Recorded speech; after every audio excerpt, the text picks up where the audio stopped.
ये कहानी बहुत ज़रूरी है क्योंकि इसमें हमें कुछ ऐसी बातें पता चलेगी कि आखिर ये कहानी है क्या। मैं कम शब्दों में आपको इस कहानी को बताने की कोशिश करूंगी, तो प्लीज़ इस एपिसोड को पूरा देखिएगा। एपिसोड 8 की शुरुआत में हमें दिखाया जाता है कि मिकोतो और सकुया एक दूसरे को बचपन से जानते हैं। वो दोनों ही काइंड हार्टेड पर्सन थे, यानी वो दूसरों की मदद किया करते थे। मिकोतो ने एक दिन कैद हुए पंछी को आज़ाद किया था क्योंकि वो चाहती थी हर कोई अपनी जिंदगी आज़ादी के साथ जिए, यानी वो कैद ना रहे। सकुया समझ जाता है कि भविष्य कभी भी नहीं बदल सकता है, यानी उसे हर हाल में मरना ही होगा। वो जानते हैं कि मिकोतो जिंदा है क्योंकि नॉरम शिप का सुरक्षा कवच पूरी तरीके से टूटा नहीं है। उन्हें एक स्कार्फ भी दिखाई देता है जो मिकोतो का होता है। तोया अपनी शक्तियों से मिकोतो की याद को देखता है। जब रॉन ने उसको धक्का दिया वो कहाँ पर थी, उसे किसी ने किडनैप कर लिया था। फिर हम मिकोतो को देखते हैं। मिकोतो एक कमरे के अंदर बंद होती है, वहाँ बहुत सारी किताबें भी रखी होती है। तभी कोई मिकोतो के दरवाजे को बजाता है। वो पूछती है कि कौन है। वो अंदर आता है। मिकोतो इतने गुस्से में होती है कि उसके ऊपर किताब फेंक देती है। अफसोस वो किताब उसके साथी को लगती है। वो नीचे गिर जाता है। वो मिकोतो के लिए खाना लेकर आए होते हैं। वो सोचती है कि शायद इस खाने में जहर है, लेकिन वो उस खाने को खाता है। वही नॉरम शिप में उन सबको लगता है कि रॉन वही इंसान है जिसने नॉरम शिप को तबाह करने की कोशिश की है और उसी ने मिकोतो को किडनैप किया है। उन्हें अपनी आंखों पर बिल्कुल भी विश्वास नहीं हो रहा क्योंकि वो रॉन को अपना एक दोस्त मानते थे। लेकिन सकुया अकेले ही मिकोतो को ढूंढना चाहता है क्योंकि वो उससे प्यार करता है। हर किसी को मिकोतो की फिक्र है क्योंकि वो उनकी दोस्त है। सोराता भी उनके साथ जा रहा होता है। सेंडी उनके साथ नहीं जाना चाहता है क्योंकि वो आलसी है और उसे कुछ भी काम करना अच्छा नहीं लगता है। लेकिन ककेरू उसको सिर को हिलाते हुए कहता है कि तुम्हें हमारे साथ जाना होगा क्योंकि वो इस समय खतरे में है और हम उसके दोस्त हैं। और तो मारू और ककेरू को बहुत मज़ा आ रहा होता है सेंडी को परेशान करने में। वो दोनों ही सेंडी को इतना परेशान करते हैं कि सेंडी उनके साथ जाने के लिए मान जाता है। मिकोतो उनका दिया हुआ खाना खा लेती है। वो कहता है मैं एक इंसान को मारना चाहता हूँ। मिकोतो कहती है मैं उस इंसान को बिल्कुल भी नहीं मारूंगी क्योंकि मुझे इंसानों को तकलीफ पहुँचाने में बिल्कुल मज़ा नहीं आता है। मैं उनकी मदद करना चाहती हूँ। वो मिकोतो को बताता है एक इंसान के बारे में। उसका नाम शीरो है। ये एक वैज्ञानिक होने के साथ साथ हथियारों को बेचता भी है। वो हथियार बहुत खतरनाक होते हैं। उसने कई खतरनाक हथियार दूसरे देश में बेच भी दिए हैं, यानी उसने दूसरे देशों को खतरनाक हथियार देकर एक नए युद्ध का आगमन किया है जिस वजह से बहुत जल्द यहाँ हवाई हमले होने वाले हैं। मिकोतो को बिल्कुल समझ नहीं आ रहा क्योंकि वो अपनी आंखों से इस दुनिया में युद्ध होते हुए देख रही है और उसने सोचा था कि शायद इस दुनिया में युद्ध कभी भी नहीं हो सकता है। लेकिन एक दिन टाउन में सकुया और मिकोतो ने एक चेतावनी का कागज दिखाई दिया जिसमें लिखा था दुनिया उन्हें युद्ध के हथियार के रूप में इस्तेमाल करेगी जिसके अंदर शक्तियाँ होगी। मिकोतो को बिल्कुल विश्वास नहीं हो रहा कि युद्ध शुरू होने वाला है। वो कहता है शीरो 2056 के समय को वापस लाना चाहता है।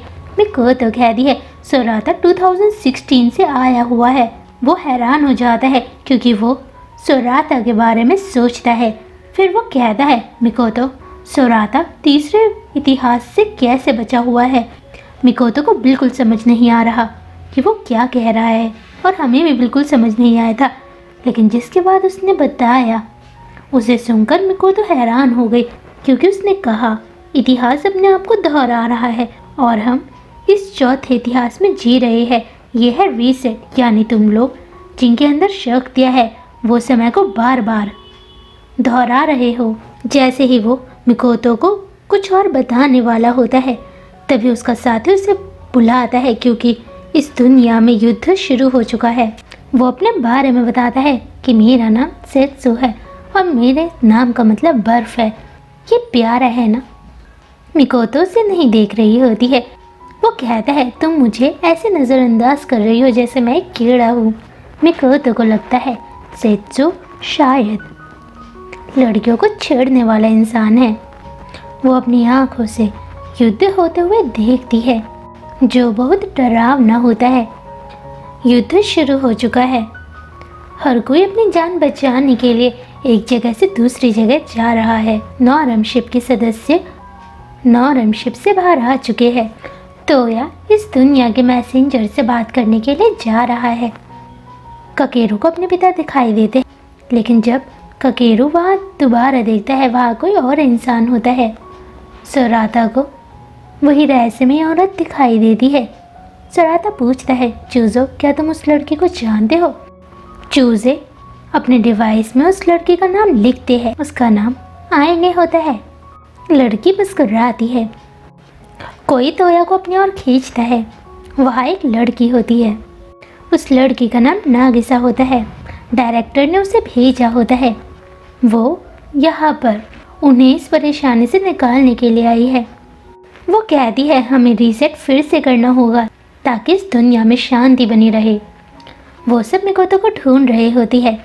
वो सब लोगों से मिकोतो की फ़ोटो दिखाकर पूछ रहे होते हैं कि क्या आपने इस लड़की को कहीं देखा है।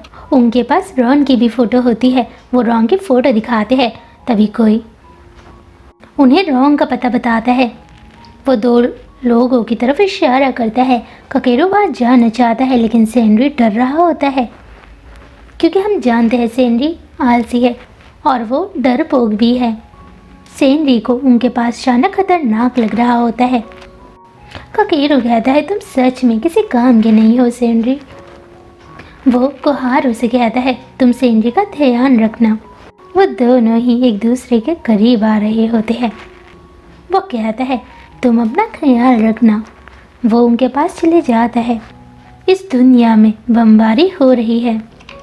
मिकोतो अपनी आँखों से ये दुनिया तबाह होते हुए देख रही होती है। कोहारू को ककेरू की फिक्र हो रही होती है, लेकिन सेनरी कहता है तुम्हें ककेरू की फिक्र करने की ज़रूरत नहीं है, क्योंकि वो इस समय सही सलामत होगा। वो अपनी रक्षा खुद कर सकता है। लोग एक जगह से दूसरी जगह भाग रहे होते हैं, क्योंकि आसमान से बम गिराए जा रहे हैं। इसी भागा दौड़ी में कोहारू सेनरी से अलग हो जाती है। कोहारू एक इंसान से मिलती है। वो इंसान कोई और नहीं बल्कि वही ट्रैवलर है जिसने एपिसोड 1 में कोहारू से कहा था कि तुम एक शिप का इंतज़ार करना, वहाँ तुम्हारे जैसे लोगों की ज़रूरत है। जी हाँ, वो ककेरू के पिता है। वो जिंदा है। कोहारू पूछती है आप कौन हो? वो कहता है ये खतरनाक जगह है, हमें सुरक्षित स्थान पर जाना होगा। रॉन हमले से बचा हुआ है। ककेरू उसके पास जाता है। वो इस समय बहुत गुस्से में है। वो कहता है तुमने मिकोतो को कहाँ छुपा कर रखा हुआ है? रॉन कहता है तुम्हें उस लड़की के बारे में सोचना चाहिए जिसके अंदर आग वाली शक्ति है। वो कोहारू की बात कर रहा होता है। वो उसे ले जा चुके हैं। ककेरू हैरान हो जाता है, क्योंकि शीरो ककेरू के पिता का नाम है। उसे लगा था कि शीरो इस दुनिया में नहीं रहे हैं। ककेरू कोहारू के पास जाना चाहता है। वो चले जाता है। रॉन कहता है मैं भी यही सोचता था कि तुम्हारे पिता इस दुनिया से जा चुके हैं, लेकिन वो जिंदा है। इस दुनिया में बहुत भयंकर युद्ध चल रहा है। मिकोतो अपनी शक्ति से उनके प्लेन की रक्षा कर रही होती है।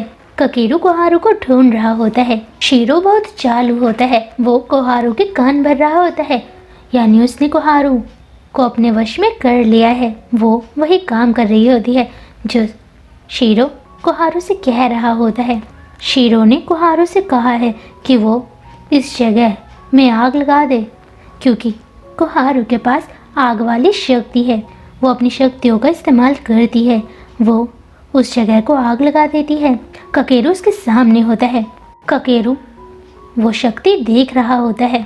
मिकोतो अपने दोस्तों से बात करना चाहती है, यानी वो नॉर्म शिप के सदस्यों को अपने बारे में बताना चाहती है कि वो कहाँ पर है, क्योंकि इस समय वहाँ कोई भी नहीं है। तभी वहाँ नासुमे क्या आता है। वो कहता है मैं सिर्फ तुम्हें इस दुनिया की असलियत दिखाना चाहता हूँ। नॉर्म शिप के सदस्य एक बिल्डिंग के अंदर जाते हैं। उस ठुकराई हुई बिल्डिंग के अंदर वही रहस्यमय लड़की होती है जो सोराता को दिखाई दी थी, और वो एक आदमी का रूप भी ले सकता है जो अकीतो से बात कर रहा था। और रहस्यमय तरीके से गायब हो गया था। यानी वो महिला और पुरुष दोनों ही बन सकता है। एयन जाग चुकी है। वो अपने बारे में बताती है कि मैं इंसानों का बनाया हुआ एक हथियार हूँ जिसे 2080 में बनाया गया है। जिस दुनिया में तुम रहते हो ये दुनिया असली नहीं है।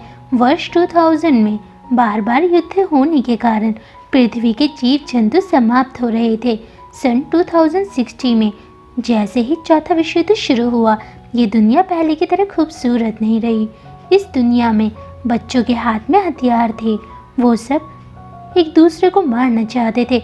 इस युद्ध में कुछ अच्छे और कुछ बुरे इंसान भी थे, लेकिन सन 2067 में कुछ अच्छे इंसानों ने पृथ्वी को पहले की तरह खूबसूरत और जीवन की रक्षा करने के लिए मानव सभ्यता ने एक प्लान बनाया जिसे रीसेट के नाम से जाना गया। वही दूसरी ओर वो मिकोतो को रीसेट के बारे में बता रहा होता है कि रीसेट का मतलब क्या है। यह सभ्यता को शुरू करने की एक योजना है, यानी प्लान है, और इन्होंने इस योजना को रीसेट नाम दिया ताकि पृथ्वी पहले की तरह खूबसूरत और मनुष्य के रहने के लायक बने। उन्होंने 2085 में पहला रीसेट किया। मिकोतो कहती है असली साल कौन सा है, वो जो बताता है। मिकोतो को सुनकर हैरान हो जाती है क्योंकि असली साल 8075 है। वो मिकोतो पर चिल्लाते हुए कहता है अगर तुम सच्चाई जानना ही चाहती हो तो सुनो, अतीत में जितने भी रीसेट हुए वो तुम्हारे जैसे लोगों की ही वजह से हुआ, यानी जिनके अंदर शक्तियाँ थी उन्होंने ही ये रीसेट किया। मिकोतो सब कुछ समझ चुकी है। वो मन में कहती है लोगों के निर्णय के आधार पर ही रीसेट अच्छा या बुरा होता है। वही दूसरी ओर आयन उन्हें रीसेट के बारे में बता रही होती है। रीसेट अच्छा या बुरा होता है, लोग जो निर्णय लेते हैं उसी से रीसेट अच्छा या बुरा होता है। वो पूछते हैं कि निर्णय कौन लेता है। आयन कहती है निर्णय तुम लेते हो जिनके अंदर शक्ति है, यानी योग्यता है, क्योंकि तुम वही हो जो भविष्य को बदल सकता है। अगर तुमने जीवन जीने की इच्छा छोड़ दी तब ये दुनिया खत्म हो जाएगी। सेनरी ऐसा बिल्कुल नहीं चाहता है। वो कहता है हमें ही क्यों चुना गया, क्योंकि कोई भी इस दुनिया को खत्म होते हुए नहीं देखना चाहेगा। आयन गायब हो जाती है क्योंकि उसका काम पूरा हो चुका है। वो चौथे इतिहास में जी रहे हैं। मिकोतो पूछती है आखिर रीसेट करता कौन है। वो कहता है तीसरा रीसेट आयन ने किया जिसके अंदर तुम्हारे जैसे शक्तियाँ है। वो सब परेशान है क्योंकि उन्हें लगता था कि उनकी शक्तियाँ लोगों की रक्षा कर रही है।